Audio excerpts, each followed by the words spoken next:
বন্দ্যোপাধ্যায় বলেছিলেন কলকাতাকে লন্ডন বানাবেন, সারা পশ্চিমবঙ্গকে বানিয়েছেন। জানলে অবাক হয়ে যাবেন, সবার আগে হাওড়াকে বানিয়েছেন, হাওড়া শিবপুরকে। আমার পায়ের নিচে মমতা বন্দ্যোপাধ্যায়ের দয়ার টেমস নদী কালো রঙের কুলুকুলু করে বয়ে যাচ্ছে। এই দেখুন চতুর্দিকে, এই দেখুন,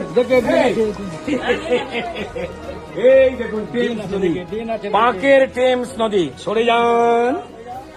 এই দেখুন উন্নয়নের জল ছলাচ্ছল। অভিষেক বন্দ্যোপাধ্যায় এখানে সাঁতার শিখেছেন এই ড্রেনের জলে উন্নয়নের, ঠিক আছে? তাই লোকজন কি বলছে, পাল্টানো দরকার।